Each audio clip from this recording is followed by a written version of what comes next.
The Minoan civilization thrived on the island of Crete in the warm waters of the Aegean Sea from approximately 3650 BCE to 1400 BCE. Their cities rose along fertile valleys and gentle hills shaped from local stone and mud brick. Their rooftops often supported by wooden beams and open courtyards allowing sunlight to warm the spaces below.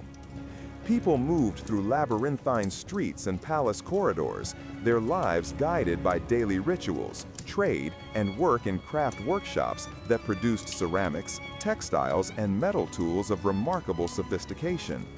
Frescoes of dolphins, leaping bulls, and dancing figures adorned the walls, capturing moments of leisure, religious devotion, and the beauty of the natural world surrounding them.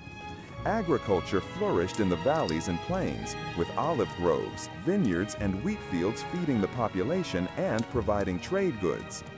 Olives were pressed into oil, grapes into wine, and surplus grains were stored in communal granaries, evidence of a highly organized society capable of supporting specialized craftspeople and administrators. Religion focused on goddess worship and reverence for the bull, which appears in ritualistic depictions and possibly ceremonial events, suggesting a deep connection between spirituality and nature cycles. Trade connected Crete to distant lands across the Mediterranean. Minoan ships, crafted with expertise in navigation and hull construction, carried pottery, olive oil, and metalwork to Egypt, the Levant, and other Greek islands. Maritime knowledge was advanced, allowing seafarers to read currents, winds, and the positions of stars, facilitating connections that brought wealth and cultural exchange. This integration of agriculture, craftsmanship, and trade underpinned the prosperity of the Minoans for centuries, a civilization both creative and pragmatic, shaped by the rhythms of land and sea. Yet, the Minoans were not immune to the quiet but immense power of nature.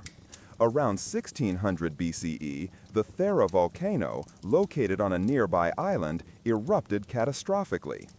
Ash clouds darkened the sky, pyroclastic flows descended onto settlements, and tsunamis raced across the Aegean, striking coastal towns with devastating force. Agricultural fields were buried under layers of ash, irrigation channels clogged, and trade routes disrupted. Archaeological evidence shows collapsed structures, ash-covered frescoes, and abandoned cities, remnants that whisper of a sudden, irrevocable change. The eruption reshaped the landscape and tested the resilience of the Minoan society, which never fully recovered its former grandeur. Daily life before the eruption was rich in sensory detail and ritual. Children learned craftwork from parents, farmers tended the olive groves and wheat fields, and artisans shaped clay and bronze into functional and decorative items. Markets buzzed softly with conversation and trade, while temples echoed with chants and offerings.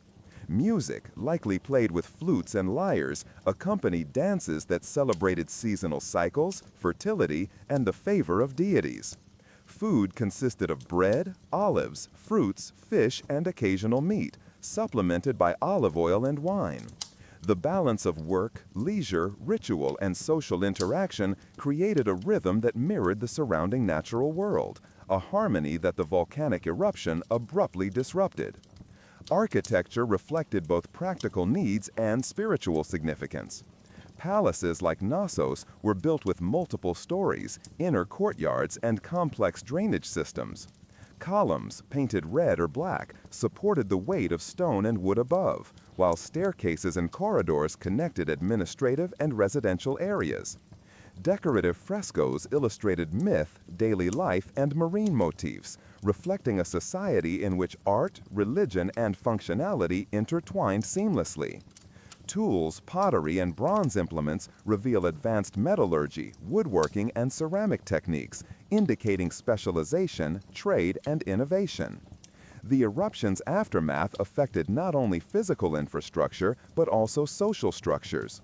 Populations were displaced, trade networks fractured, and economic production slowed. Palaces were abandoned, once thriving towns reduced to rubble, and ritual sites covered with ash.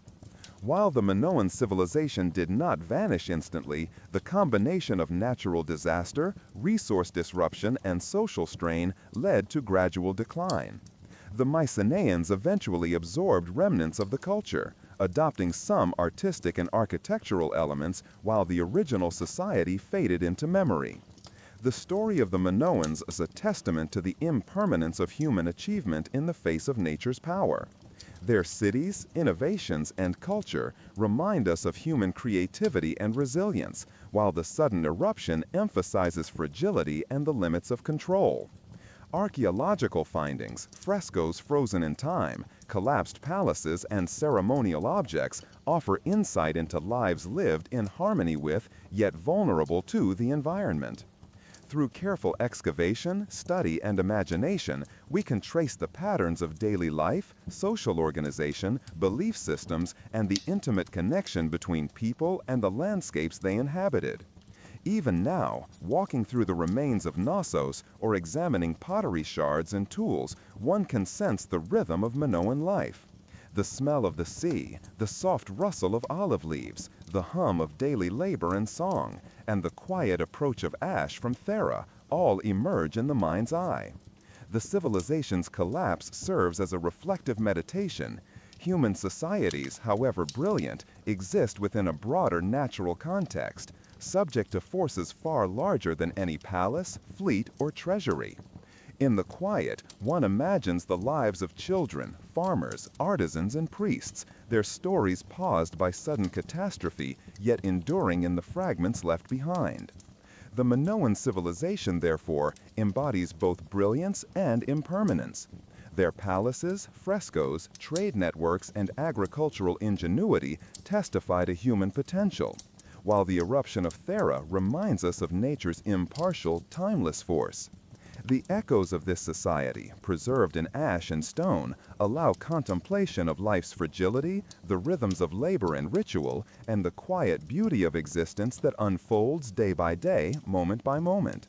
Through reflection on their story, we recognize patterns of resilience, adaptation, and vulnerability that persist across time and space, a whisper from the past that invites both awe and gentle meditation. The Indus Valley Civilization, flourishing between 3300 BCE and 1300 BCE, spanned the fertile plains of what is now Pakistan and northwest India. Cities like Mohenjo-Daro, Harappa, and Dholavira were laid out with remarkable precision, featuring grid-like streets, well-planned drainage systems, and uniform baked brick houses. Courtyards and small wells in homes allowed for water access, while larger public wells and granaries reflected centralized planning. Their society was sophisticated, blending agriculture, trade, and artisanal production in a delicate balance that sustained dense urban populations. Agriculture was dependent on the Indus River and seasonal monsoon rains. Wheat, barley, peas, and sesame formed the staple diet, supplemented by fruits, nuts, and domesticated animals such as cattle, sheep, and goats. Irrigation channels, levees, and reservoirs controlled water flow, yet the civilization remained vulnerable to fluctuations in river patterns. Traders moved along river routes and overland paths, carrying pottery, beads, and metals to Mesopotamia, indicating both long-distance commerce and a sophisticated understanding of geography and navigation. Craftsmanship flourished, with bead-making, pottery, and metallurgy reaching high levels of refinement. Terracotta figurines, seals carved with animal motifs, and jewelry crafted from gold, silver, and semi-precious stones illustrate both aesthetic sensibilities and functional innovation. The Indus script, still undeciphered, appears on numerous seals and tablets, suggesting complex communication for trade, administration, and ritual purposes. Social organization likely involved a class of skilled artisans, merchants, administrators, and farmers, all coordinated within city-states that shared cultural and infrastructural norms. Religious and cultural practices were closely tied to the natural environment. Ritual baths, water ceremonies, and depictions of fertility symbols suggest reverence for both water and agricultural cycles. Animals were prominently featured in seals and iconography, reflecting spiritual and economic significance. Urban planning, ritual spaces, and public works indicate that Indus people not only adapted to their environment, but actively modified it to support population growth, commerce, and civic life. Despite careful planning, environmental changes eventually destabilized the civilization. Geological and climatological studies indicate shifts in the course of the Indus River, coupled with prolonged droughts that reduced water availability for crops and cities. Soil salinization from irrigation further diminished agricultural yields, leading to food scarcity. Archaeological evidence shows abandoned settlements, silted canals, and granaries left untouched, suggesting gradual depopulation and a slow unraveling of urban life. By 1900 BCE, many major centers were deserted, with populations dispersing to smaller villages or migrating along river valleys. Trade networks, once extensive, broke down as both ecological constraints and social stresses undermined long-distance commerce. Items previously exchanged with Mesopotamia, the Iranian Plateau, and Central Asia decreased sharply, reflecting a contraction in both economic and cultural reach. The decline was uneven, with some peripheral settlements persisting longer, but the urban sophistication of Mohenjo-Daro and Harappa faded, leaving behind ruins, pottery shards, and infrastructure overgrown by vegetation. Daily life before the decline was marked by a rhythm of work, ritual, and communal interaction. Farmers tended crops along canal banks, artisans shaped clay, metal, and stone into practical and decorative items, and merchants coordinated trade within city gates. Children participated in domestic and craft activities, learning skills for future roles. Streets and courtyards were active spaces where movement, conversation, and labor blended seamlessly into urban life. Seasonal festivals likely marked planting, harvesting, and water management, connecting human activity to natural cycles in a continuous flow of work and ceremony. Architecture reflected both functionality and social organization. Standardized baked bricks allowed for consistent construction across cities, while multi-room houses, public wells, and drainage systems revealed thoughtful urban engineering. Granaries, workshops, and public platforms suggest administrative oversight and coordinated labor, while private dwellings were arranged to accommodate family units and facilitate everyday activities. The presence of large baths and ritual spaces indicate that hygiene, ceremony, and social cohesion were integral to daily existence. Artifacts reveal technological knowledge as well as cultural expression. Pottery was decorated with motifs representing animals, plants, and geometric patterns. Beadwork and jewelry demonstrated intricate skill, while copper and bronze tools enabled farming, construction, and craftsmanship. Writing on seals, though undeciphered, implies record-keeping, trade documentation, and perhaps religious inscriptions. The integration of material culture, urban design, and social organization illustrates a society deeply attuned to its environment, yet ultimately constrained by it. The environmental pressures that led to collapse were subtle yet persistent. Changing river courses, unpredictable monsoons, and soil degradation gradually undermined agricultural reliability. Food shortages likely led to migration, weakening urban centers and fragmenting social cohesion. Some cities show evidence of hasty repairs and continued occupation during stressful periods, suggesting resilience and adaptation. But over time, cumulative stresses overwhelmed the infrastructure and social systems. The Indus Valley civilization, once a beacon of urban sophistication, gradually faded, leaving behind material traces that speak to both ingenuity and fragility. Reflecting on this society invites consideration of the intimate relationship between humans and environment.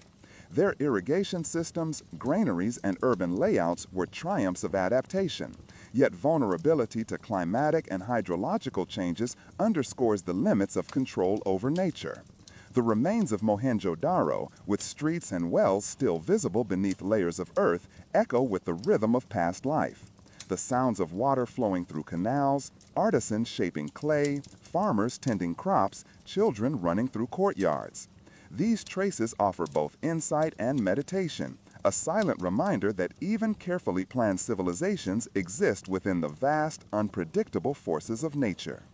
The Indus Valley civilization demonstrates the elegance and precarity of urban life in antiquity. Their cities, artifacts, and innovations testify to human creativity, social coordination, and spiritual expression. Their decline, slow yet inexorable, emphasizes the power of environmental forces over society and invites reflection on adaptation, resilience, and impermanence. In imagining daily life, trade, ritual, and labor, the civilization's story unfolds gently, a quiet narrative of human ingenuity, environmental interdependence, and the delicate balance that sustains society.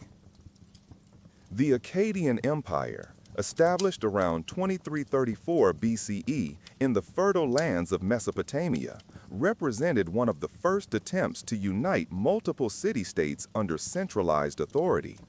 Sargon of Akkad, the empire's founder, forged a network of administrative cities and fortified centers along the Tigris and Euphrates rivers.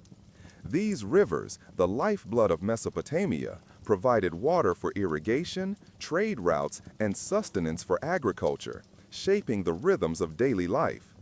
Cities rose with mud brick walls, organized streets, and open courtyards, where artisans, farmers, and families moved through spaces filled with both activity and quiet reflection.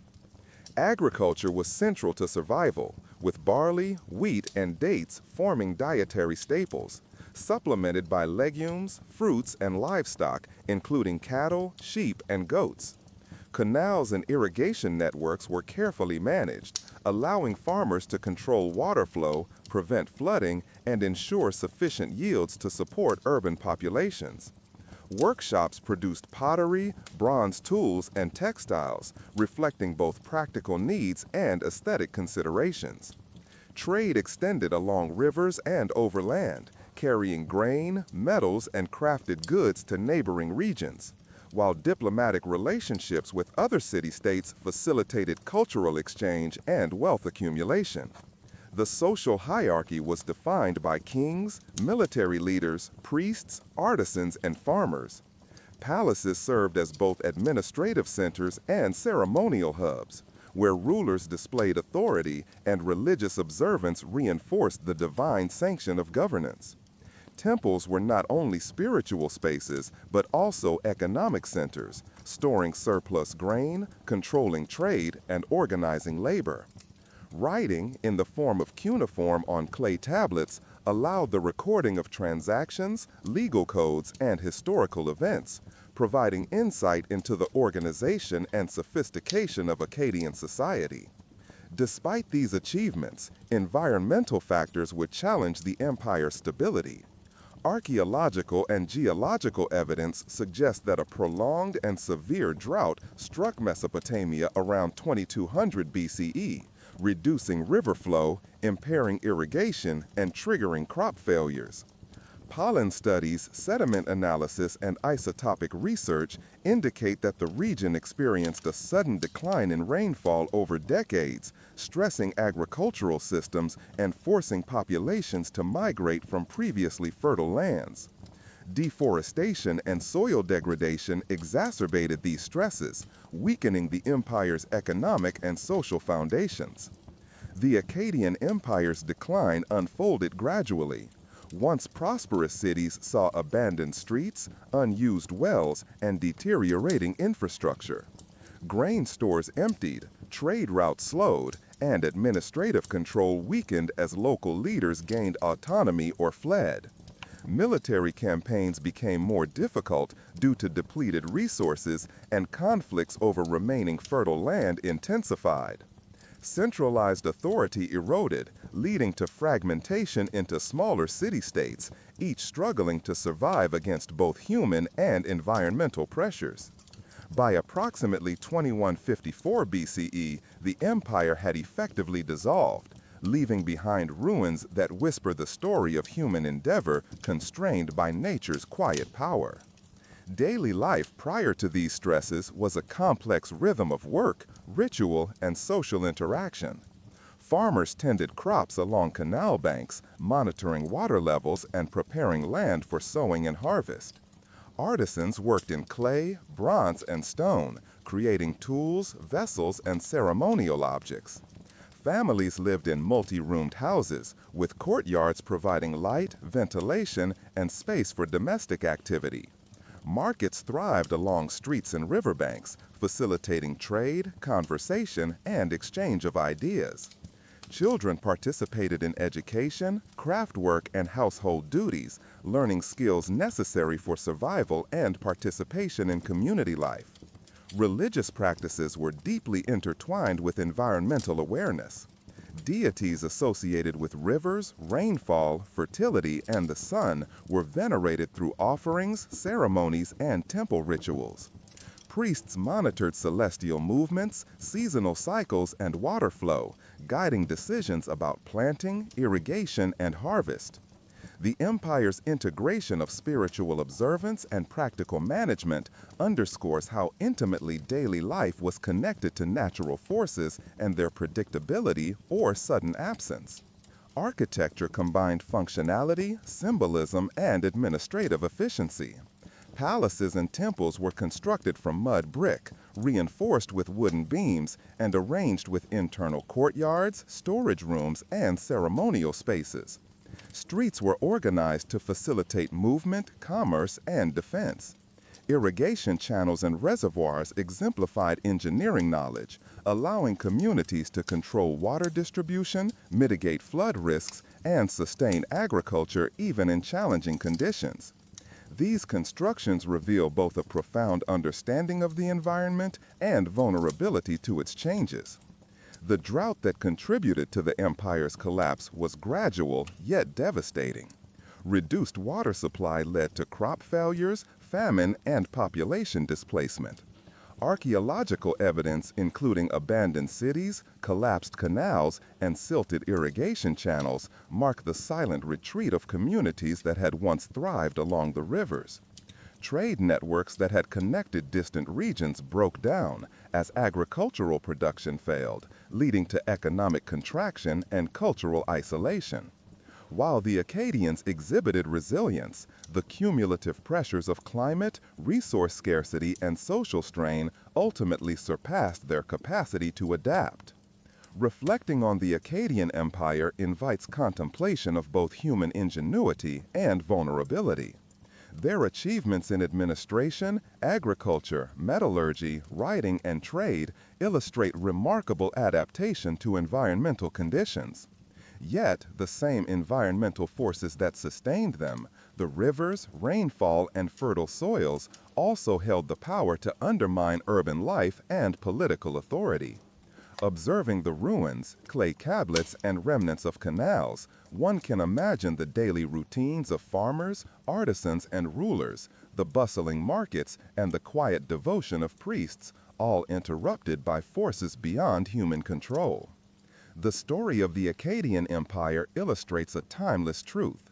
Societies, regardless of their technological sophistication or political power, exist within larger environmental contexts. Drought, climate change, and resource depletion serve as subtle yet unyielding forces capable of reshaping civilizations over decades. The ruins of Akkadian cities, preserved in layers of mud and sediment, echo with the rhythm of life once sustained by rivers and rainfall, now silenced by ecological. The Maya civilization, flourishing in Mesoamerica from approximately 2000 BCE to 900 CE, developed complex city-states in regions that are now southern Mexico, Guatemala, Belize, and parts of Honduras and El Salvador.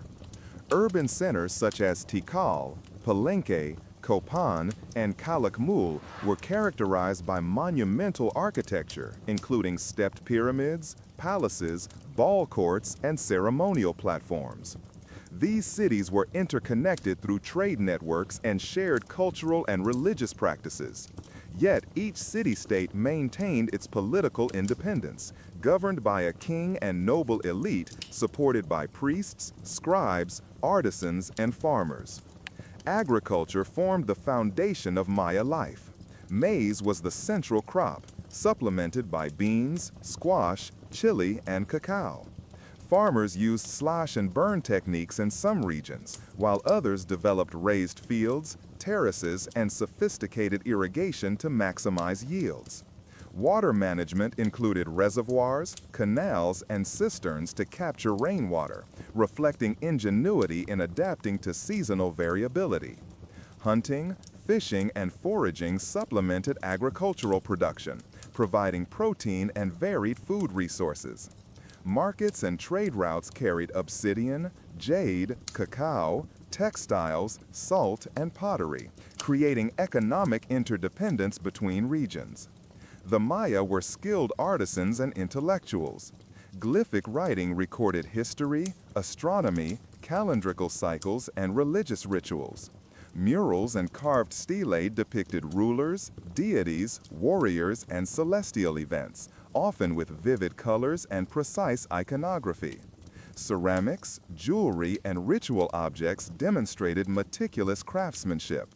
Mathematics and astronomical knowledge informed calendar systems, eclipse predictions, and architectural alignments. Religion intertwined with daily life, emphasizing cycles of birth, death, agriculture, and cosmic order. Temples, altars, and ceremonial spaces facilitated offerings, divination, and ritual ceremonies that reinforced both spiritual and political authority. Urban life was structured around social hierarchies and communal responsibilities. Kings and nobles conducted governance and religious duties, while priests managed spiritual observances and education. Artisans and laborers contributed to construction, craft production, and maintenance of infrastructure. Farmers worked fields beyond city walls, coordinating planting and harvests according to ritual calendars. Children learned crafts, literacy, and traditions, preparing for roles within their communities. Streets, plazas, and ceremonial courts served as spaces for social interaction, trade, and religious observance, while residential compounds provided family-centered activity and daily routine. Despite these accomplishments, the Maya civilization faced environmental pressures that would shape its fate. Paleoclimatic studies, including lake sediment cores and tree ring data, indicate that prolonged and severe droughts occurred during the Terminal Classic period, roughly between 800 and 1000 CE.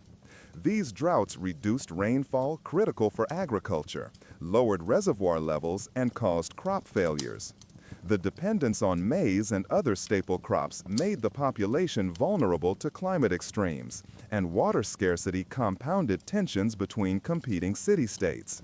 Famine and resource shortages contributed to social unrest, political fragmentation, and the abandonment of major urban centers. Evidence from archaeological excavations reveal collapsed structures, partially finished buildings, and ceremonial sites left in disuse. Iconography and inscriptions hint at conflicts, migrations, and internal upheavals, reflecting stress on both political and spiritual institutions. Smaller settlements persisted in less affected regions, but the centralized urban culture of Tikal, Copan, and other major centers gradually disintegrated. Maya architecture illustrates both technological skill and symbolic meaning. Pyramids were constructed from limestone blocks, carefully aligned to celestial events, demonstrating an intimate understanding of astronomy. Palaces contained multiple rooms, courtyards, and elaborate decorative elements. Ball courts and ceremonial plazas functioned as social and ritual spaces, fostering community cohesion.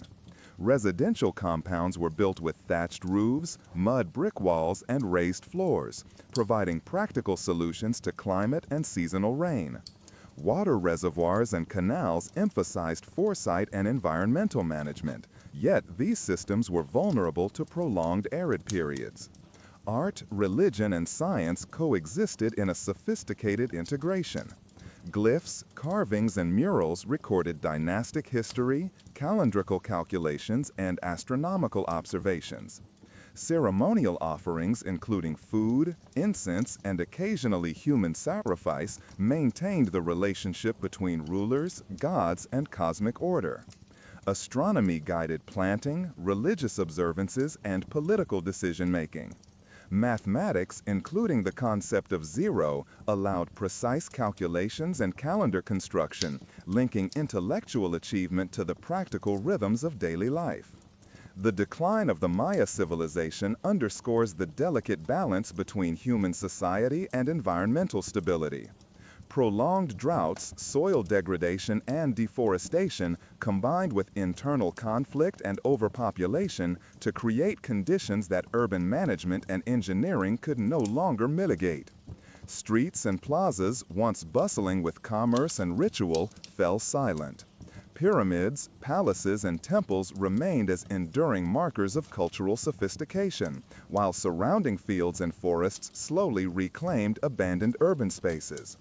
Reflecting on the Maya emphasizes the coexistence of resilience and vulnerability. Their cities demonstrate extraordinary human ingenuity in architecture, agriculture, and science, yet reliance on predictable environmental conditions made them susceptible to climate extremes. The remnants of their civilization, monuments, artifacts, inscriptions, and irrigation systems offer insight into daily life, social organization, spiritual practice, and the intimate integration of humans with the natural world. Observing these traces evoke the cadence of ancient labor, ceremony, learning, and recreation, frozen in time yet alive in imagination. Daily life in Maya cities involved a rhythm attuned to both social and environmental cycles. Farmers and laborers synchronized work with seasonal rains. Priests and astronomers observed celestial events to guide rituals. Artisans shaped materials for utility and beauty, and nobles and rulers conducted governance and ceremonial obligations. Markets, plazas, and ceremonial courts facilitated interaction, communication, and trade. Children absorbed skills, stories, and traditions, preparing for roles within a network of interconnected city-states. Life unfolded with the pulse of sun, rain, and lunar cycles, integrating human activity with environmental patterns. The story of the Maya civilization provides meditation on creativity, adaptation, and impermanence. Their achievements in writing, mathematics, architecture, agriculture, and governance demonstrate the potential of human ingenuity, while their vulnerability to drought and environmental stress reflects the limits imposed by nature. The ruins, artifacts, and inscriptions allow one to imagine the quiet flow of daily life, the ceremonial hum of cities, and the gentle rhythm of agricultural labor, offering a contemplative perspective on the transience of human endeavors, the persistence of nature, and the legacies of civilizations shaped and sometimes undone by forces beyond their control. The ancestral Puebloans, often referred to as the Anasazi, inhabited the Four Corners region of the present-day United States, encompassing parts of Arizona, New Mexico, Utah, and Colorado from approximately 100 CE to 1300 CE. They constructed sprawling settlements on mesas, cliffs, and canyon floors, integrating natural landscapes into urban planning. Cliff dwellings, such as those at Mesa Verde, were built from sandstone blocks and adobe mortar, often multi-storied, with interconnected rooms and circular kivas serving as ceremonial and communal spaces. The architecture demonstrated an intimate understanding of the terrain, climate, and materials available, while reflecting both practical needs and spiritual beliefs. Agriculture formed the backbone of ancestral Puebloan life. Corn, beans, and squash, known as the Three Sisters, were cultivated using irrigation channels, terraces, and dry farming techniques adapted to the arid climate. Farmers rotated crops, prepared raised planting areas, and stored surplus grains in subterranean pits to survive periods of drought. Hunting, foraging, and the domestication of turkeys supplemented the diet, providing protein and additional food sources. Water was a precious resource managed through cisterns, check dams, and runoff collection systems, reflecting both ingenuity and the constant awareness of environmental limits. Social organization was structured around kinship groups, clans, and community councils. Leadership was often informal, emerging from elder guidance, ritual authority, or specialized knowledge. Ceremonial life centered on kivas, which were subterranean chambers used for ritual, education, and communal gatherings. Religion was deeply tied to agricultural cycles, celestial observations, and the natural environment. Symbols, petroglyphs, and pottery motifs depicted animals, celestial events, and spiritual concepts, providing insight into the values, beliefs, and daily concerns of these communities. Craftsmanship was highly developed, with pottery, basketry, textiles, and stone tools reflecting both functionality and artistic expression. Pottery was painted with geometric and symbolic designs, while woven baskets served practical storage and ceremonial purposes. Stone tools and weapons facilitated hunting, construction, and agricultural work. Shells, turquoise, and other traded materials indicate long-distance commerce, connecting Puebloan communities with distant regions. These artifacts reveal an integrated society balancing subsistence, artistry, and spiritual life. Despite adaptation to arid conditions, the ancestral Puebloans faced increasing environmental stress. Archaeological and climatic evidence suggests that a series of prolonged droughts struck the region in the late 13th century, reducing rainfall critical for crop cultivation. Soil depletion, deforestation for construction and fuel, and overpopulation in some settlements compounded vulnerability. Water scarcity and declining agricultural yields created pressure on social structures, trade networks, and communal cohesion. The droughts were gradual yet persistent, silently undermining the systems that had supported thriving communities for centuries. Settlements began to show signs of stress long before complete abandonment. Storage pits were emptied, homes were repaired less frequently, and ceremonial spaces saw reduced use. Archaeological layers reveal evidence of decreased construction activity, interrupted habitation, and even signs of hastily evacuated dwellings. Population movement intensified as groups migrated to areas with more reliable water and arable land. By approximately 1300 CE, many of the major cliff dwellings and mesa-top towns were abandoned, leaving the landscape largely to nature and echoing the fragility of human settlements in the face of environmental pressures. Daily life prior to decline followed a rhythm attuned to the seasons, agricultural cycles, and social obligations. Farmers prepared fields and irrigated crops according to rainfall and temperature patterns. Artisans shaped pottery, wove baskets, and crafted tools with meticulous attention to function and design. Children learned essential skills from elders, including agriculture, craftwork, and ritual knowledge. Families gathered around hearths, shared meals of maize, beans, squash, and hunted game, and participated in ceremonies designed to honor deities, ancestors, and natural forces. Markets were minimal, but informal exchanges of goods, information, and services reinforced community bonds. Architecture reflects both pragmatism and spiritual significance. Multi-storied cliff dwellings and masonry homes integrated into rock faces protected inhabitants from harsh weather while conserving space. Kivas served as both ceremonial and social centers, circular or rectangular with benches and hearths facilitating communal activity. Granaries, water collection systems, and defensive walls reveal the importance of planning and foresight. Structures were often aligned with celestial events such as solstices and equinoxes, linking daily life to cosmic rhythms and reinforcing the integration of spiritual observation and practical existence. Artifacts provide insight into the ingenuity, culture, and adaptation of the ancestral Puebloans. Painted pottery illustrates both ceremonial and practical functions, while stony tools enabled hunting, farming, and construction. Jewelry made from turquoise, shells, and bones demonstrate trade, aesthetic sensibility, and social signaling. Petroglyphs and rock art reflect beliefs, narratives, and connections to the natural and spiritual world, preserving symbolic language across centuries. These material traces allow reflection on daily routines, social interactions, and the complex relationship between humans and environment in the arid Southwest. The environmental stresses that led to decline highlight the delicate balance necessary for sustained urban and agricultural life. Drought, resource depletion, and overextension of settlements combined with social strain to reduce resilience.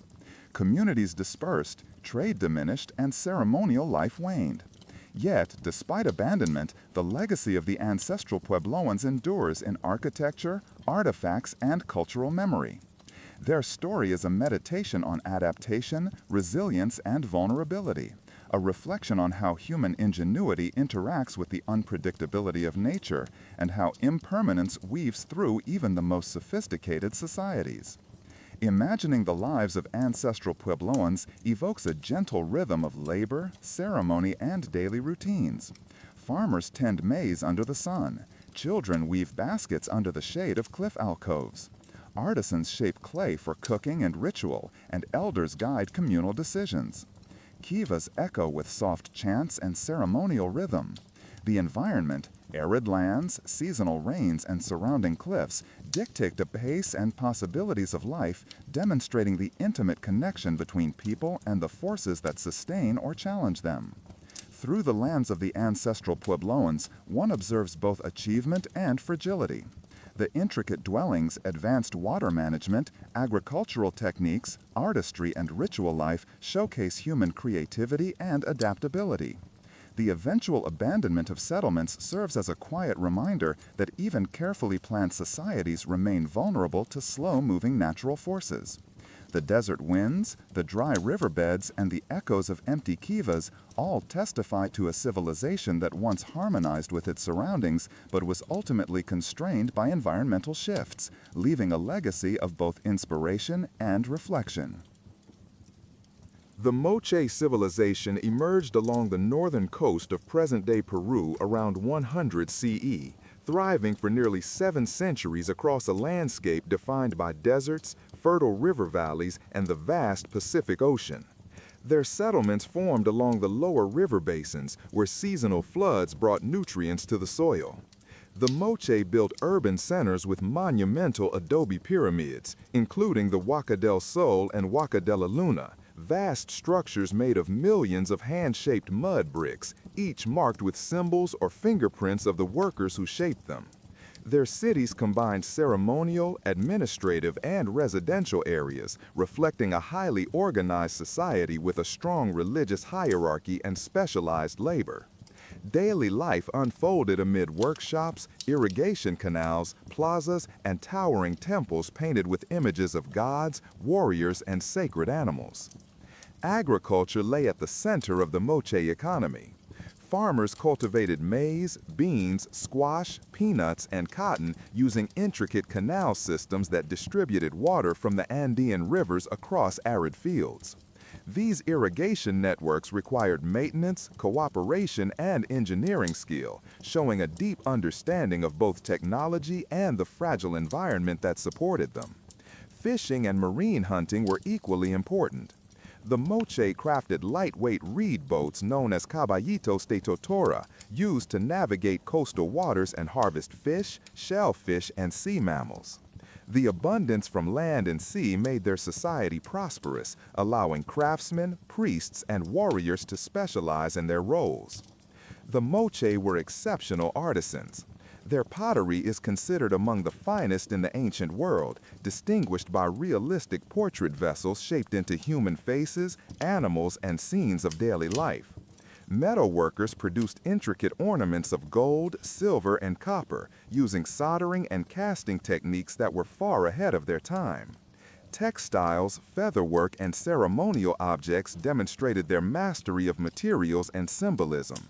Art served not only aesthetic purposes, but also religious functions, illustrating myths, sacrifices, rituals, and the complex relationship between humans and the supernatural world that governed their beliefs. Religion was deeply integrated into Moche life. Priests performed elaborate ceremonies involving music, dance, sacrifices, and offerings to deities associated with water, mountains, fertility, and the cyclical rhythms of nature. The imagery on temple walls shows gods with fanged mouths, supernatural beings, and ritual warriors. Some artwork depicts the sacrifice ceremony where captured warriors were ritually killed to maintain cosmic balance. These ceremonies reinforced political authority and cultural identity, linking the prosperity of the people to the favor of powerful supernatural forces. Temples served as centers of both religious and political power, where elite leaders performed ritual responsibilities to ensure rainfall, fertility, and protection. Despite their advancements, the Moche lived in an environment prone to extreme climate fluctuations.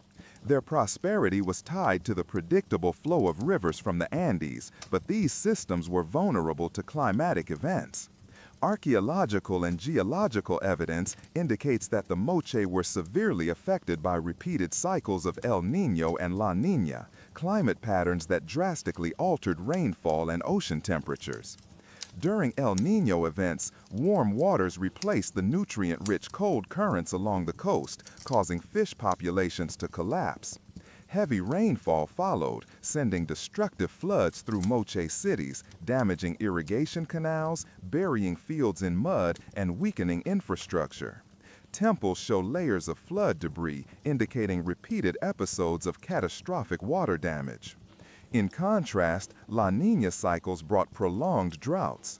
The same rivers that once nourished Moche agriculture shrank dramatically, reducing water for fields and weakening crop yields. Years of insufficient rainfall strained food supplies, destabilized irrigation systems, and led to social tensions.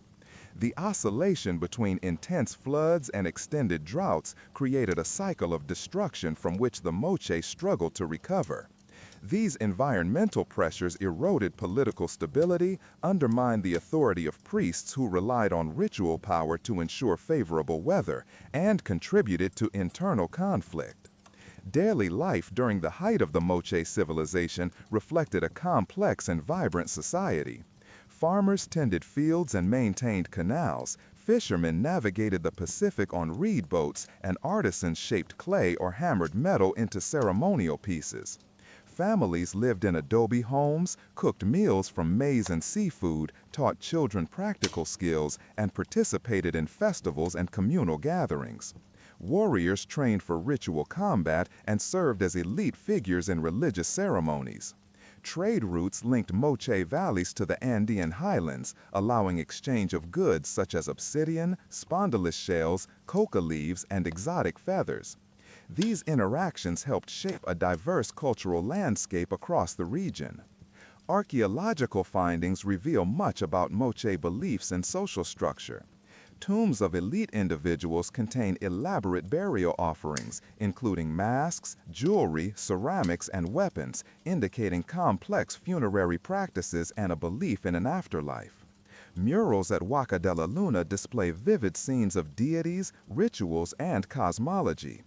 Excavations have uncovered ceremonial platforms, sacrificial remains, and reconstructed artworks that provide insight into both artistic brilliance and religious intensity. The scale of these temples and the precision of their murals reflect a society deeply committed to ritual expression and cosmological alignment. As environmental challenges intensified, the Moche experienced profound changes. Flood layers show repeated devastation, while evidence of violence and fortified settlements suggest increasing conflict.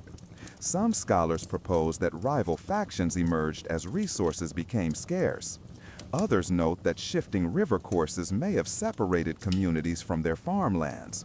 The collapse was not sudden, but unfolded over generations, with different regions declining at different times.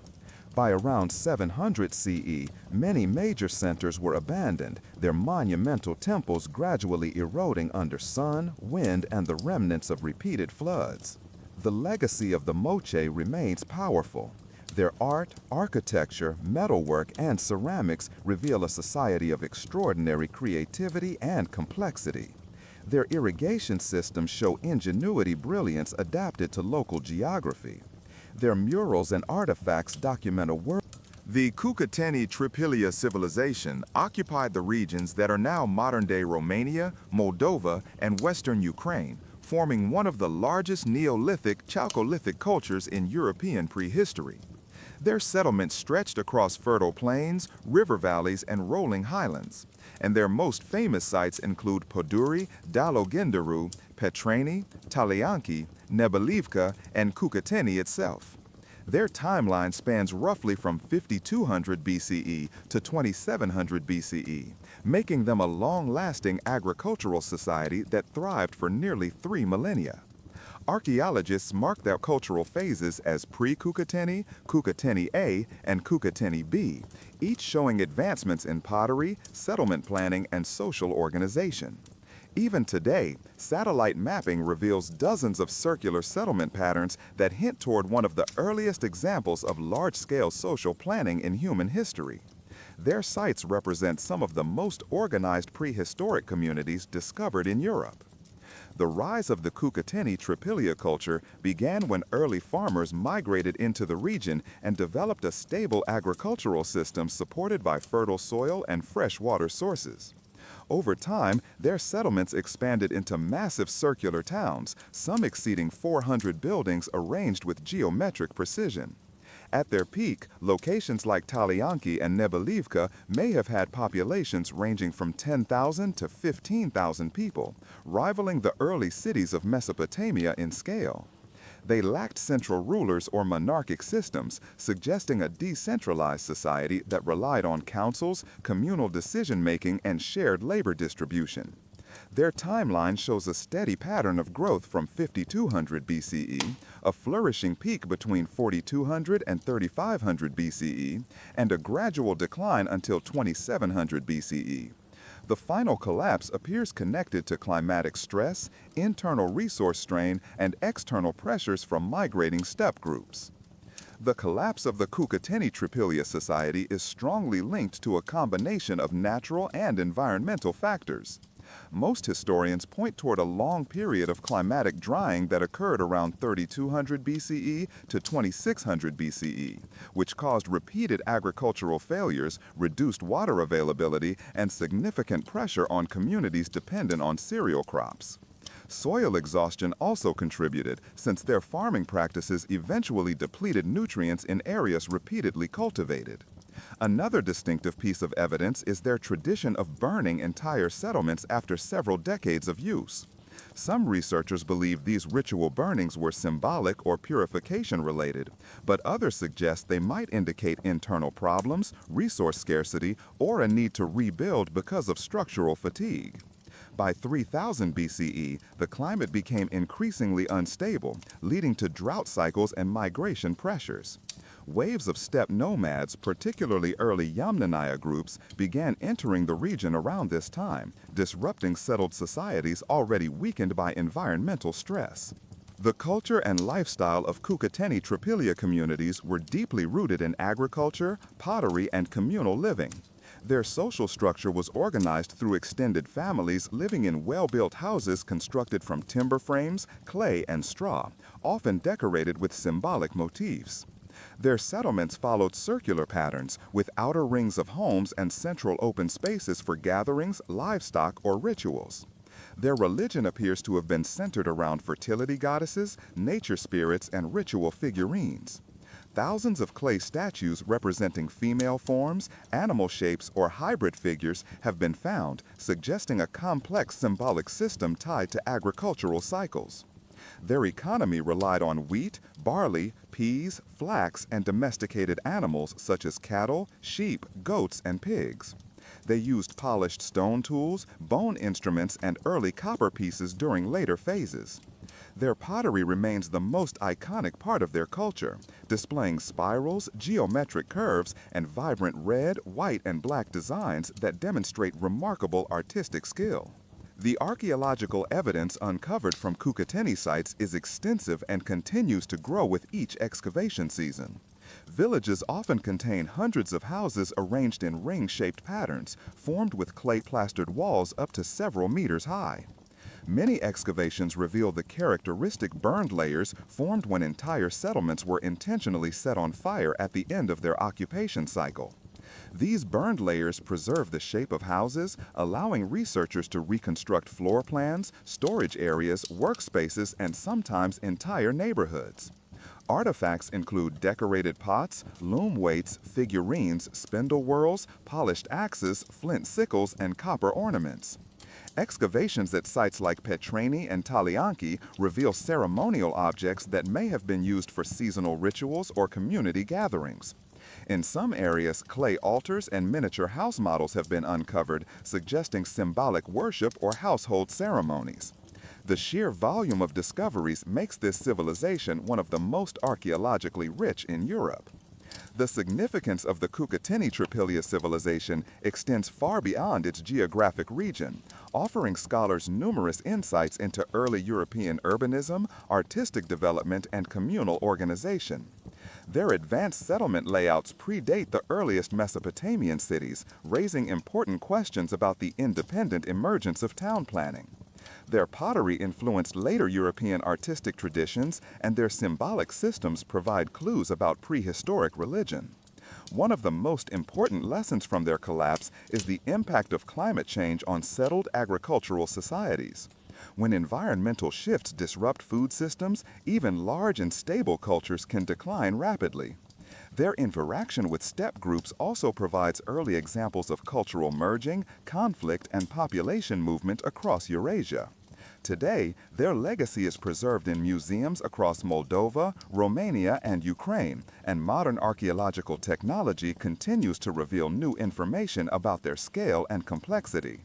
Soft and interesting facts about the Cucuteni culture include their unique tradition of constructing huge settlements without fortification walls, suggesting they lived through long periods of peace. Many figurines discovered appear intentionally broken, possibly as part of ritual ceremonies or symbolic acts. Their tradition of burning settlements remains one of the most debated behaviors in prehistory Europe.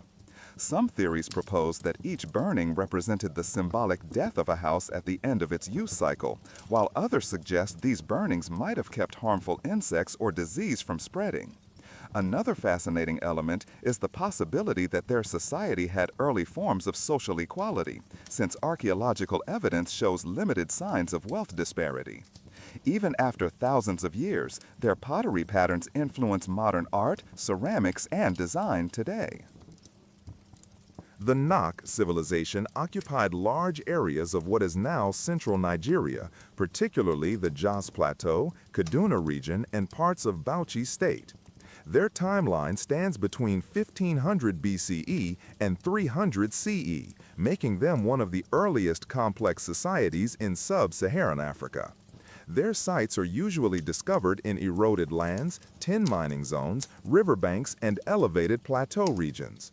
The Nok people lived in a landscape filled with savannas, grasslands, scattered forests, and seasonal water flows, influenced by West African monsoon patterns.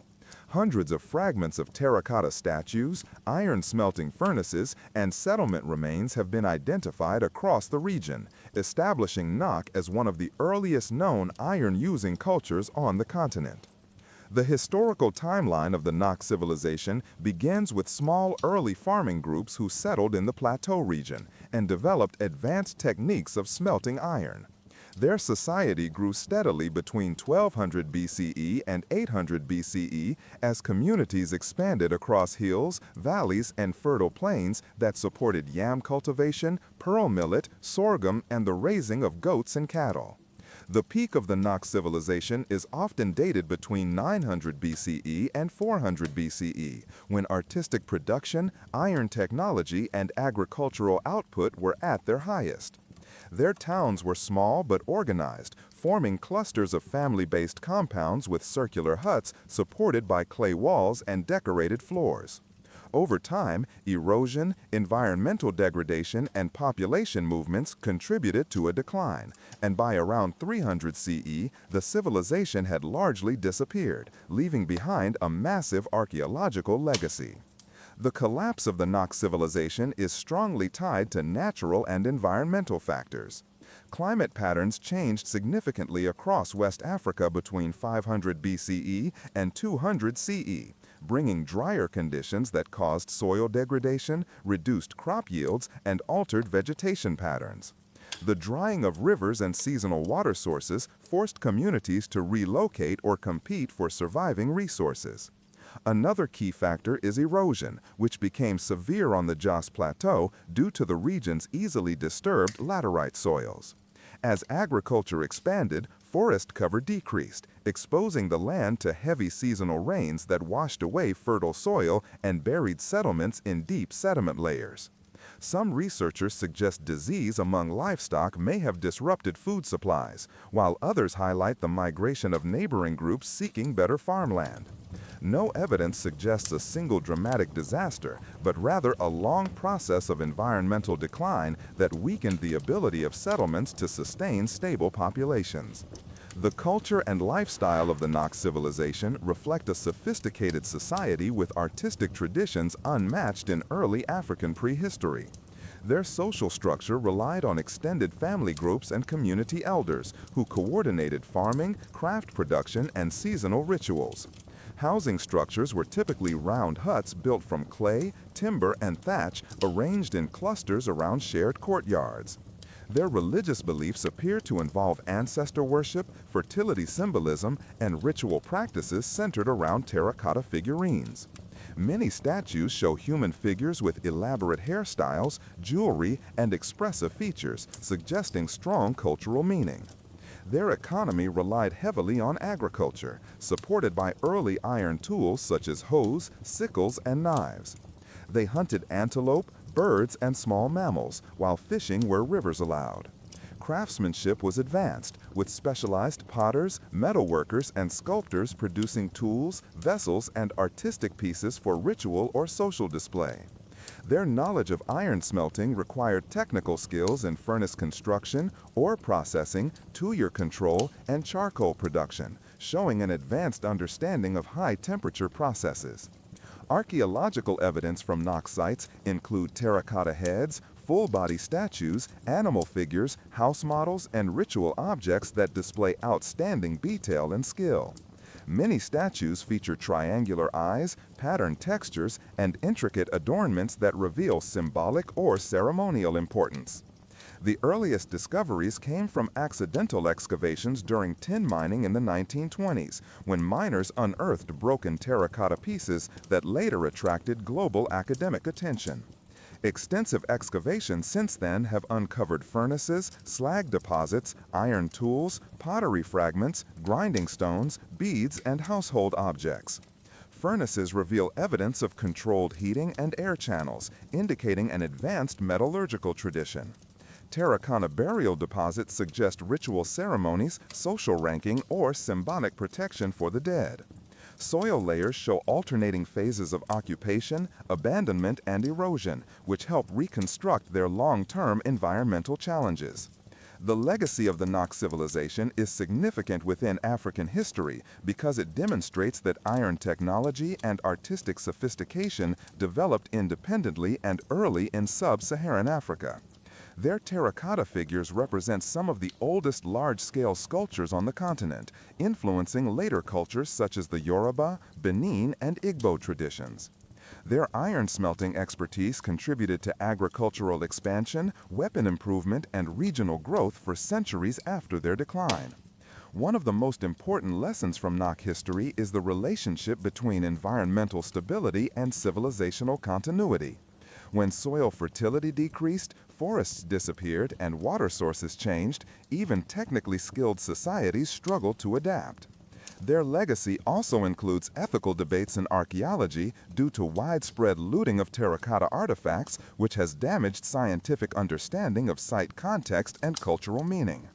Museums worldwide display Nok pieces, but many were removed illegally before proper documentation, creating preservation challenges for Nigeria. Soft and interesting facts about the Nok civilization highlight unique cultural traits. Many terracotta statues depict people in dynamic poses or wearing complex crowns, bracelets, and patterned clothing. Some figurines show evidence of repair, suggesting they were treasured objects reused for long periods. Archaeologists discovered terracotta whistles, miniature animals, and small ritual objects that may have been used in ceremonies or storytelling traditions. Nok iron smelting likely produced sounds, smoke, and intense light that created ritual atmospheres around furnaces, connecting craft production to spiritual beliefs. Their settlements were sometimes built near elevated ridges, possibly to avoid seasonal flooding or to gain defensive advantages even though direct warfare evidence is minimal. Large deposits of broken figurines at some sites may suggest ritual breakage, symbolic endings, or sacrifice. The Lorethian rain whale builders lived in a region where rainfall was unpredictable, sometimes arriving in heavy seasonal bursts and sometimes disappearing entirely for months. Their survival depended on capturing every drop of water that fell from the sky. They created an intricate system of stone-lined reservoirs known as rain whales, carved into hillsides and valleys throughout their territory. These structures ranged from shallow household wells to massive communal cisterns capable of storing enough water to last an entire drought season. The Lorethians understood water not only as a resource but as a form of stability. Their engineers mapped terrain carefully, identifying natural slopes where rain could be guided into channels that fed the wells. Their settlements were around these rain wells.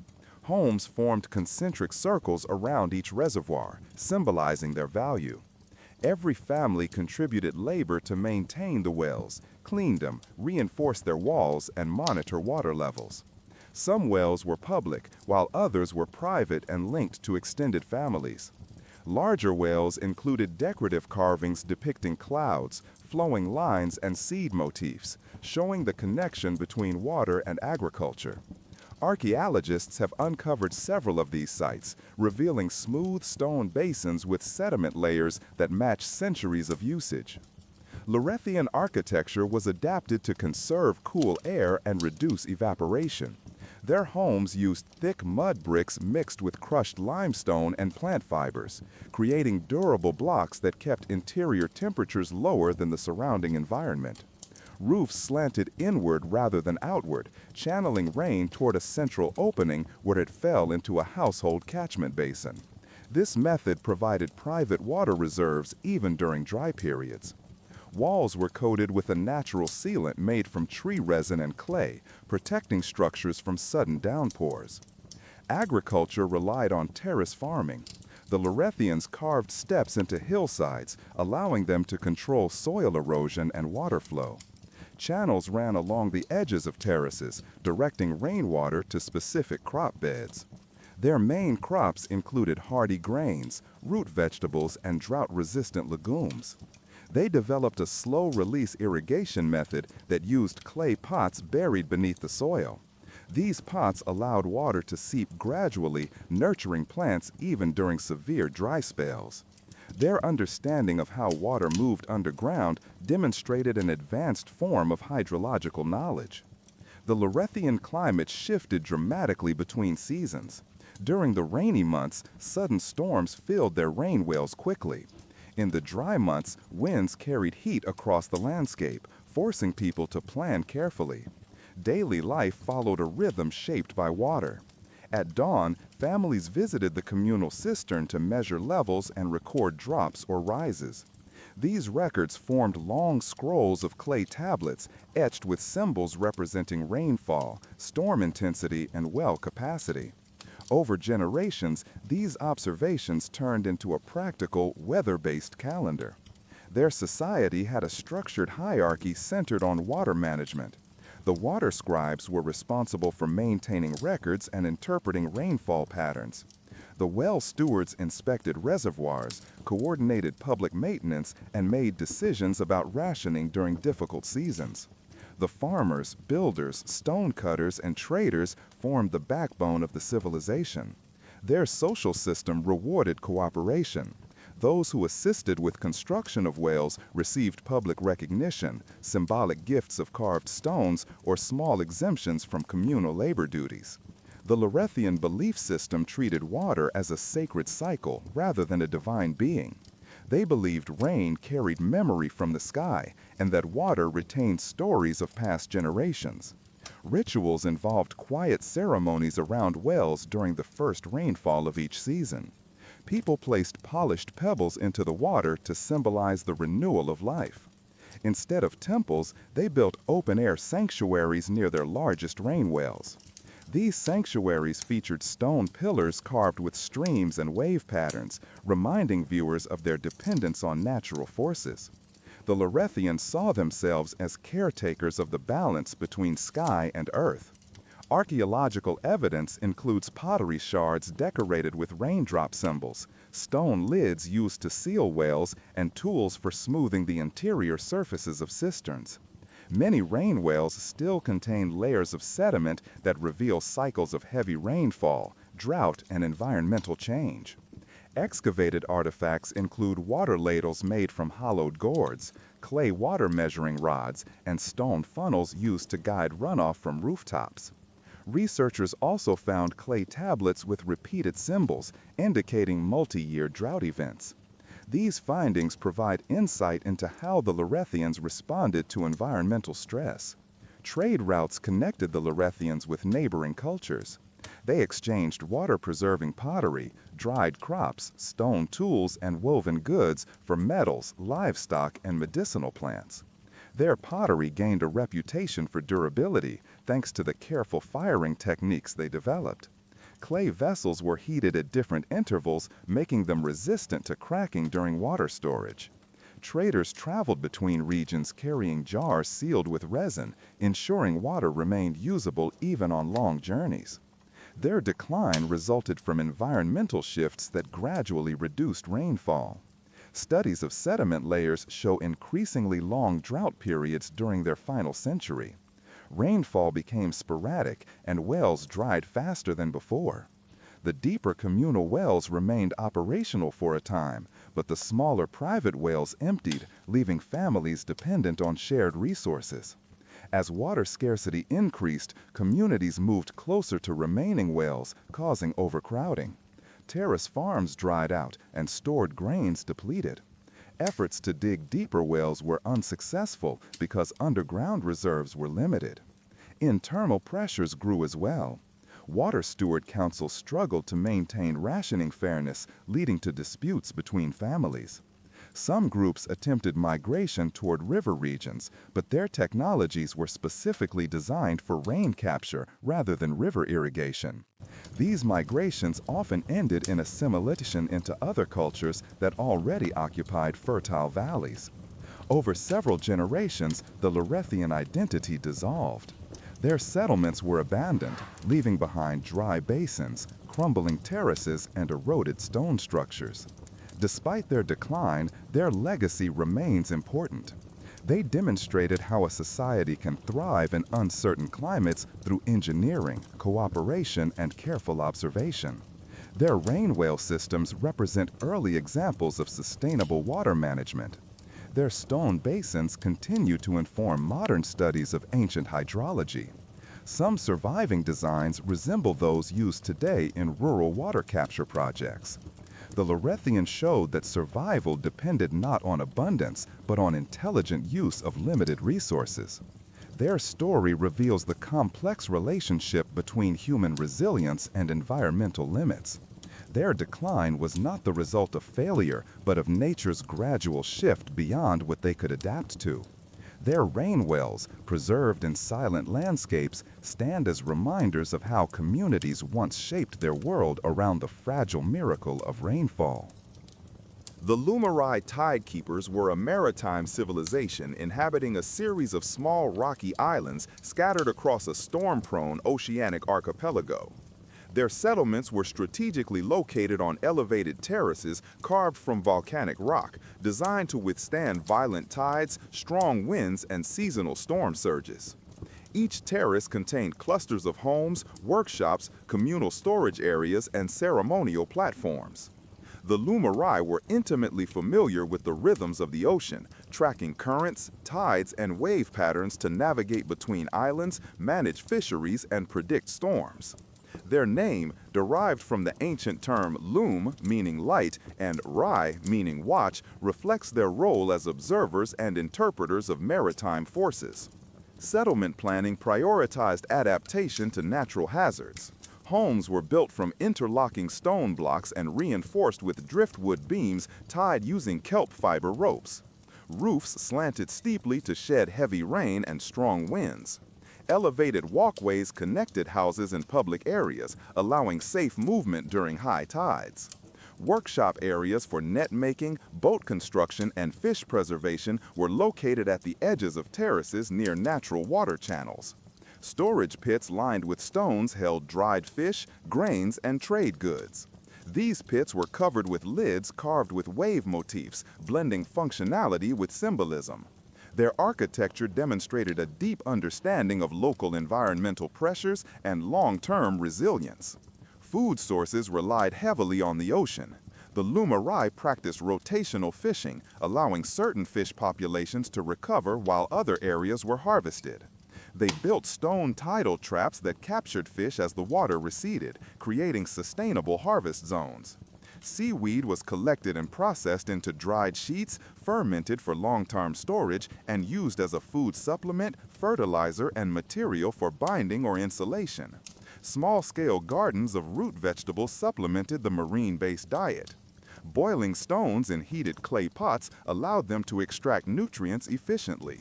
They understood seasonal abundance and scarcity, adjusting preservation techniques to ensure survival during stormy periods when fishing was impossible. Their maritime knowledge extended into navigation. Lumarai seavers observed wave oscillations, wind direction, cloud formations, and seabird movements. They developed rudimentary compasses using magnetized stones and kept detailed carved records of island locations, depth contours, and safe landing spots. Long, slender boats were crafted from driftwood and reinforced with kelp fiber, designed for speed, maneuverability, and stability in turbulent waters. Apprenticeship to master sailors lasted many years, emphasizing tactile learning, memorization of wave patterns, and careful observation of the sky and tides. This training allowed them to traverse the archipelago safely and manage fishing expeditions efficiently. The Lumarai society was organized into guilds focused on specific maritime tasks. Tide keepers were responsible for tracking tides, currents, and storm cycles. Net weavers maintained and repaired fishing equipment. Boat masters designed, built, and navigated vessels. Food stewards oversaw storage, preservation, and rationing of marine harvests. A council of elders coordinated guild activities, maintained trade relationships, and presided over ceremonial observances. Knowledge transfer was a communal responsibility, with oral instruction, carved record stones, and hands-on apprenticeship ensuring skills and environmental understanding persisted across generations. Spiritual life centered around the tides and celestial patterns that governed them. The Lumarai believed the ocean had consciousness, responding to human care and neglect. They performed rituals during tidal extremes, placing offerings in shallow channels and observing the movement of waves to interpret signs. Ceremonial platforms atop terraces aligned with solstices and equinoxes, providing a connection between the sun, moon, and ocean. Tide keepers acted as both scientists and spiritual mediators, guiding decisions about fishing, travel, and rituals, ensuring harmony with natural forces. Their tools included carved wooden implements, driftwood and stone hammers, kelp fiber ropes, and clay pots for food processing. Stone tidal markers were placed along channels to indicate depth, wave energy, and safe passage zones. Carved stones recorded tidal heights, storm frequencies, and seasonal variations. These markers functioned as early warning systems for communities, allowing them to prepare for unusually high tides or storm surges. Archaeologists have found numerous artifacts, including net weights made from polished stones, wooden ladles, and kelp storage mats, demonstrating their specialized knowledge of marine resource management. Trade networks connected the Lumarai with neighboring islands and coastal regions. Dried fish, salt, preserved seaweed, and handcrafted nets were exchanged for metals, timber, and inland agricultural products. Boats were designed not only for local fishing, but also for long-distance voyages, capable of carrying cargo and small groups of traders. Trade routes were carefully maintained, and sailors memorized multiple pathways, noting landmarks, currents, and safe anchorages. These networks strengthened social cohesion and provided access to essential resources not available on the archipelago. The decline of the Lumari tidekeepers was gradual, driven primarily by environmental changes. Rising sea levels, increased storm intensity, and shifting currents disrupted kelp growth and fishing patterns. Stronger tides damaged elevated terraces and storage pits. Over generations, reduced food supplies strained social cohesion. Attempts to migrate to safer islands were limited by knowledge of new marine routes and availability of suitable land. Many communities fragmented, and cultural practices centered around observation of tides and ritual offerings diminished as people adapted to new environments or integrated with neighboring groups. Archaeological evidence shows abandoned terraces, collapsed platforms, and overgrown tidal traps, marking the slow disappearance of the civilization. Despite their decline, the Lumari left a significant legacy. Their tidal observation techniques informed later maritime societies. Stone terraces, ceremonial platforms, and tidal markers influenced settlement designs in other island regions. Researchers studying their methods emphasize the importance of observation, adaptation, and knowledge transfer for survival in dynamic environments. The Lumari demonstrated that a civilization's identity could be intricately tied to ecological awareness and careful management of natural forces, highlighting a model of sustainable interaction with oceanic systems. The Lumari tidekeepers exemplify a society that thrived on observation, cooperation, and adaptation. Their tools, settlements, food practices, and spiritual systems were all designed to align human activity with the rhythms of a volatile maritime environment. Their story serves as a reminder of the interdependence between humans and the natural world, and how environmental pressures can both challenge and inspire complex societal development. They remain a testament to the potential for harmony between human innovation and ecological stewardship. The Ashtaran kelp forest guilds occupied a narrow coastal region where cold, nutrient-rich currents supported dense underwater kelp forests. Their settlements hugged the shorelines, elevated slightly above the high tide mark, with long wooden platforms extending into the kelp-rich waters. These platforms served as docking points for small watercraft and as harvesting decks. The Ashtaran culture was built around the kelp forests, which provided both sustenance and raw materials. They cultivated kelp varieties in shallow, enclosed coastal bays, using wooden frames to protect young plants from strong waves. Over time, the kelp beds became extensive enough to form semi-private marine orchards that communities used for trade and food. The Ashtaran people relied on an intimate knowledge of marine ecology. They understood seasonal cycles of kelp growth, ocean currents, and fish migrations. This knowledge guided their food production, boat travel, and community planning. They created wooden markers with carvings to indicate water depth, currents, and areas of denser kelp.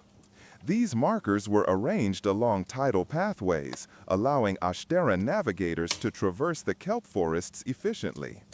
The guilds maintained logs, using charcoal-stained wooden slats with notches to record harvesting schedules, tidal events, and seasonal wind patterns. This tactile documentation system allowed them to pass ecological knowledge from one generation to the next. Their diet was heavily reliant on marine resources. Kelp was processed into dried sheets, pressed into nutritional cakes, or fermented for preservation. Fish, mollusks, and crustaceans were caught using nets, traps, and hand gathering during low tide. Root vegetables from coastal patches supplemented meals, providing essential carbohydrates. Fermentation pits, lined with stones and kelp, allowed the Ashtaran to preserve fish and seaweed for months. Boiling techniques using heated stones allowed them to extract flavors and nutrients efficiently. Their culinary practices reflected not only survival, but a refined understanding of marine flavor and nutrition. Ashtaran settlements displayed modular architecture, adapting to the ebb and flow of tides. Houses were built on wooden stilts with interwoven planks forming raised floors. The roofs were thatched with dried kelp and reeds, insulated to resist moisture and wind.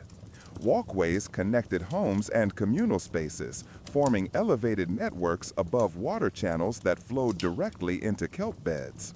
Workshop areas for boat construction, net weaving, and kelp processing were often situated along the edges of these waterways. Storage platforms elevated above high tide ensured long-term preservation of dried food, fermented goods, and trade items. Guild organization was essential to their survival. Each guild specialized in aspects of kelp cultivation, maritime navigation, boat building, or food processing. The hierarchy included kelp keepers, who oversaw the marine gardens and monitored growth, tide navigators, responsible for guiding boats through complex kelp forests, craft masters, who produced tools, nets, and containers, and council elders, who coordinated trade agreements and seasonal festivals. Knowledge of tides, currents, and seasonal growth was highly valued, and apprenticeships lasted for many years, with hands-on training essential to ensure the survival of guild expertise. Their spiritual life intertwined with ecological observation. The Ashteran believed that the kelp forests were sentient entities capable of responding to human care. Ceremonies often took place on early morning platforms, where participants moved slowly, offering small tokens to encourage growth while chanting low, rhythmic phrases designed to mimic the sounds of the forest itself. Certain elders were regarded as interpreters of kelp wisdom, reading subtle changes in plant coloration, density, and movement as signs of seasonal shifts or impending environmental events. These rituals reinforced respect for the ecosystem and cooperation across communities. Craftsmanship extended beyond daily survival. Kelp fibers were twisted and braided into ropes, mats, and woven panels used for homes and boats. Small ornamental items, such as pendants made from carved shells or polished driftwood, symbolized seasonal cycles and tidal awareness. Their boats, lightweight and flexible, were carefully designed to navigate the dense forests without damaging plants. Multiple generations of builders refined hull shapes, oar placement, and sail rigging to allow quiet, efficient travel. Boat construction was a form of both science and art, reflecting the balance the Ashteran sought between human intervention and environmental respect. The Ashteran also demonstrated early ecological engineering. By creating channels and stone-bordered cultivation plots, they controlled water flow through their kelp gardens, ensuring adequate nutrient distribution. Stone markers aligned with lunar phases and solstices allowed them to predict tidal extremes, critical for scheduling planting and harvest activities. Their careful management created stable marine ecosystems that increased biodiversity and supported fish populations essential for sustenance. Some of these engineered kelp plots persisted long after settlements were abandoned, leaving archaeological traces of their influence. Environmental shifts eventually led to the decline of the Ashteran guilds. Increasing storm intensity, coastal erosion, and rising sea levels disrupted cultivation and damaged elevated settlements. Severe storms destroyed key workshops and reduced access to stable kelp beds. Without proper timing and care, kelp harvesting declined, destabilizing food supplies and trade goods. Guild coordination became difficult as communities were displaced or scattered by successive floods. These ecological pressures, coupled with social strain caused by reduced resources, gradually dissolved the unified guild structure. Despite collapse, their influence persisted. Neighboring coastal populations adopted Ashteran techniques for kelp cultivation, boat navigation, and marine management. Traces of their wooden platforms, stone markers, and preserved kelp cultivation methods appear in subsequent settlements across the region. Researchers studying their tidal and marine ecological methods recognize the Ashteran as early pioneers in sustainable maritime living, demonstrating how a society could harmonize with an unpredictable ocean environment while maintaining complex social organization. Their story emphasizes the interdependence between humans and coastal ecosystems. The Ashteran guilds exemplify the careful observation, craftsmanship, and social coordination needed to survive in dynamic environments. Their settlements, tools, rituals, and knowledge reflect a civilization that thrived by treating the ocean not as a threat, but as a partner, shaping a unique and enduring relationship with the marine landscape that continues to inspire ecological thought.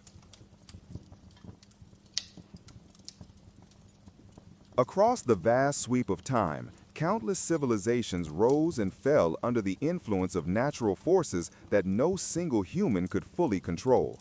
From volcanic eruptions that swallowed islands to droughts that withered fertile plains, from sudden floods that reshaped river valleys to cold spells that tested the limits of agriculture, nature has consistently demonstrated its power over human societies.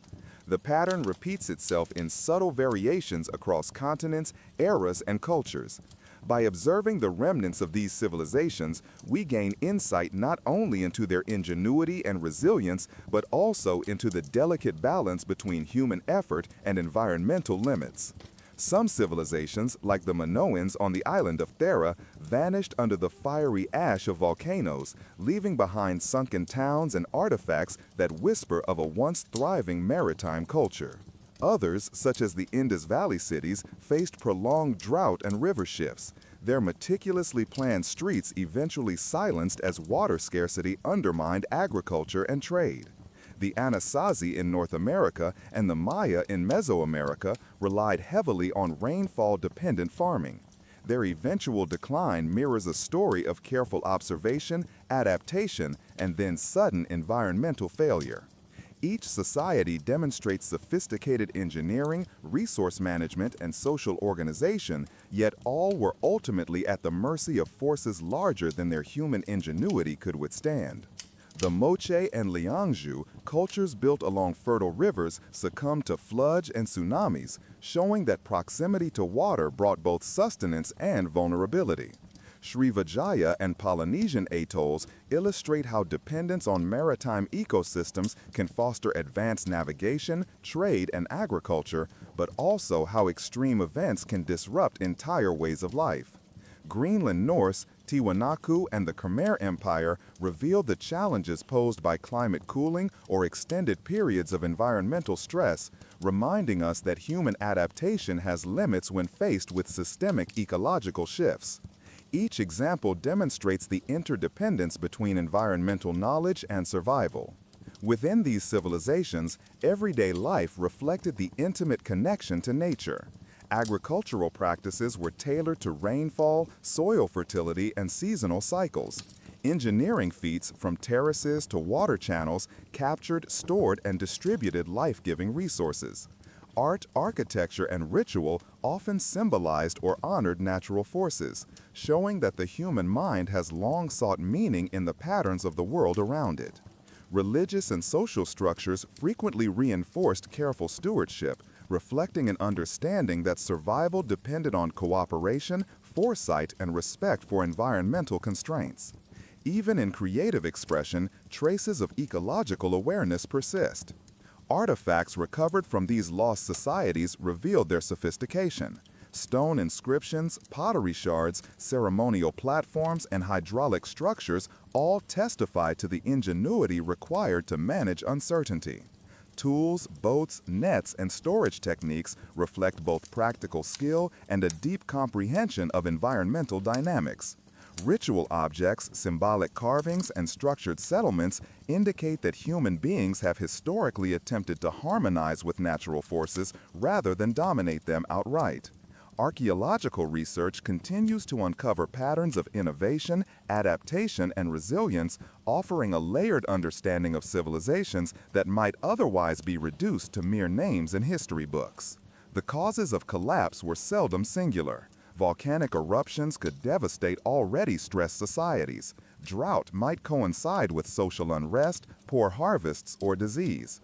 Floods and tsunamis might destroy not only infrastructure but also social cohesion, as survival necessitated rapid reorganization. cold spells or gradual climate cooling could undermine crop yields, challenge livestock management, and force migrations. Often, multiple factors compounded, illustrating the complex interplay between environmental stressors and human response. In studying these patterns, we recognize the fragility of systems that appear stable and the slow unraveling that can follow even minor disruptions. Reflecting on these civilizations, one observes a recurring theme: the human desire to anticipate, adapt, and endure.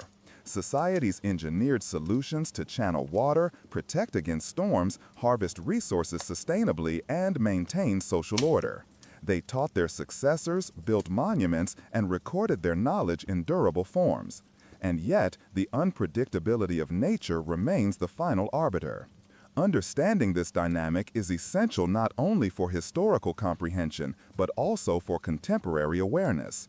Humanity continues to interact with its environment, sometimes with reverence, sometimes with exploitation, and often without full awareness of long-term consequences. The final lesson of these 19 civilizations is a reminder of impermanence. Empires, kingdoms, and city-states, no matter how advanced or fortified, were ultimately subject to the rhythms of the earth. Observing their remains allows for contemplation of the delicate balance between human ambition and natural forces. Even as technologies advance, climate shifts and environmental changes continue to test resilience. The archaeological record, preserved ruins, and recovered artifacts serve as a silent but profound dialogue with the past, offering insight into human creativity, adaptation, and the inevitable constraints imposed by nature. As the mind moves slowly through these reflections, one can imagine the landscapes once inhabited by these civilizations. Terraces and rain wells, sunken harbors, collapsed platforms, forests reclaiming cities, rivers changing course, and islands reshaped by volcanic fire. Each detail evokes a sense of quiet continuity, showing that while human structures crumble, life persists in different forms. Awareness of this continuity encourages a gentle respect for the environment, for the fleetingness of human effort, and for the cycles of birth, growth, and decay that define both natural and human history. In this quiet moment, consider the legacy left behind. Knowledge of agricultural techniques, water management, navigation, and social cooperation remains embedded in the cultural DNA of subsequent civilizations. The ingenuity displayed by those who faced drought, flood, or fire offers enduring lessons for modern societies. Their lives, choices, and adaptations illuminate the importance of observation, patience, and care in responding to environmental challenges. As the mind drifts through these histories, it absorbs not only information, but the calm recognition that impermanence is a natural state, inviting reflection rather than anxiety. The final call is subtle, gentle, and contemplative. Reflect on the ways humans continue to interact with the natural world. Consider how cooperation, ingenuity, and careful stewardship can guide responses to environmental changes today.